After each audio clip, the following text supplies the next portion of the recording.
নমস্কার, মৌ ব্লগসে সকলকে স্বাগত। আজকে আমি একটি ভিন্ন স্টাইলে ফ্রেঞ্চ ফ্রাই রেসিপি নিয়ে এসেছি। তো এটা তো আমার অলরেডি ম্যারিনেট করে রাখাই আছে। তো আমি দেখে নিই কীরকম দেখাচ্ছে ভাজবার পরে, তারপর আপনাদের সাথে রেসিপিটা আমি শেয়ার করব। প্রথমেই আমি তেল নিয়ে নিয়েছি। এরপর যখন তেলটা গরম হয়ে গেল, তারপর আমি এই আস্তে আস্তে বড় বড় করে রাখা আলুর যে পিসগুলো ছিল যেগুলো আমি ম্যারিনেট করে রেখেছিলাম সেগুলো কড়াতে অ্যাড করে নিচ্ছি এবং খুব ভালোভাবে প্রথম দিকে লো ফ্লেমে রাখবো, তারপরে হাই ফ্লেমে দেব। এবং দেখুন আমার ভাজা হয়ে গেছে। এরপর চলুন আমি আপনাদেরকে দেখাই যে এটার যে রেসিপিটা আছে সেটা কি। তো প্রথমেই আমরা বিভিন্নভাবে আমি এই ফ্রেঞ্চ ফ্রাইটা বানাবো। তো আপনারা নিজেদের স্বাদ মতো এই রেসিপিটা চেঞ্জও করতে পারেন, কিছু কম বেশি। কিন্তু মেন যে ইনগ্রিডিয়েন্ট যেগুলো লাগবে সেগুলো হচ্ছে ফার্স্টেই লাগবে হচ্ছে কর্নফ্লোর, টমেটো সস, আর হচ্ছে লেবু, আর হচ্ছে আমি এখানে নিয়েছি আদা রসুনের পেস্ট। তো এটা আমি একটু অল্প করে একটা অন্য রকমের টেস্ট দিচ্ছি। এটা ভালোভাবে মিক্স করে নিয়েছি। চলুন এটা ভেজে নিই।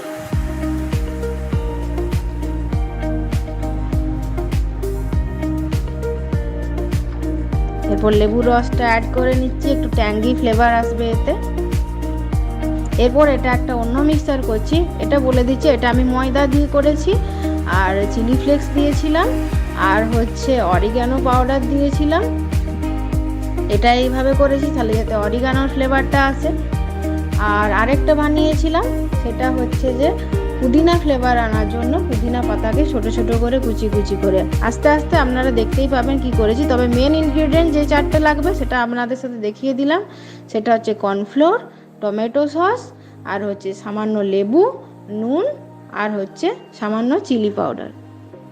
চিলি পাউডার মানে এখানে কাশ্মীরি মির্চের পাউডারটা নিয়েছি। এটা চাইলে আপনারা স্কিপ করে দেবেন, কারণ বাচ্চাদের জন্য যখন বানাবেন কাশ্মীরি মির্চেরও একটু হালকা হালকা ঝাল ভাব আসে, তো সেই জন্য তখন আপনারা কি করবেন, কাশ্মীরি ফ্লেভারটা দেবেন না।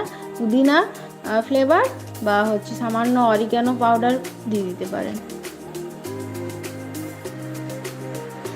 আর সবশেষে যাতে বাজারের মতো যাতে টেস্টি হয় সেজন্য আমি একটা মশালাও এর মধ্যে স্প্রে করব, মানে অ্যাড করব।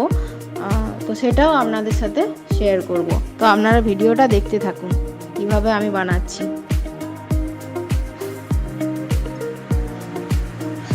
আমার ভাজা হয়ে গেছে, এরপর আমি তুলে নিচ্ছি। এরপর এটা আমার সেকেন্ড ব্যাচেরটা অ্যাড করতে চলেছি, যেটাতে আমি দিয়েছিলাম হচ্ছে অরিগানো পাউডার।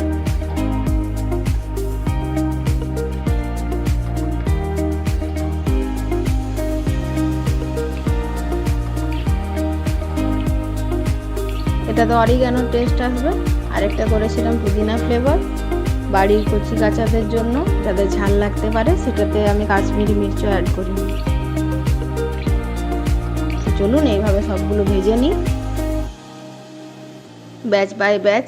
আমি প্রায় এখানে 1.5 কেজির মতো আলুর ফ্রেঞ্চ ফ্রাই বানিয়েছিলাম। বাড়িতে অনেক গেস্ট এসেছিল।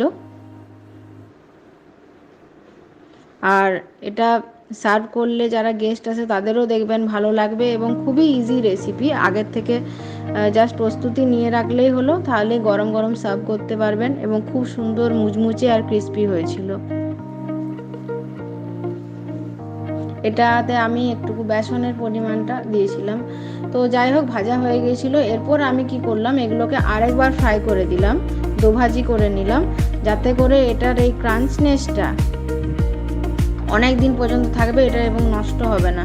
তো যে স্পেশাল মশলাটার কথা বলছিলাম, এখানে আমি নিয়ে নিয়েছি চাট মশলা, আমচুর পাউডার, সামান্য বিট নুন, আর হচ্ছে যে শুকনো খোলায় রোস্ট করে নেওয়া জিরে গুঁড়ো।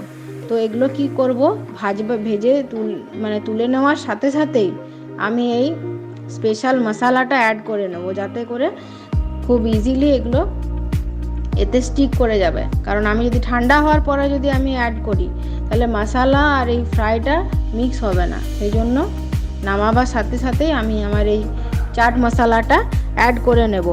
তো আপনারা জানাবেন ভিডিওটা কীরকম লাগলো কমেন্ট বক্সে কমেন্ট করে। Thanks for watching friends.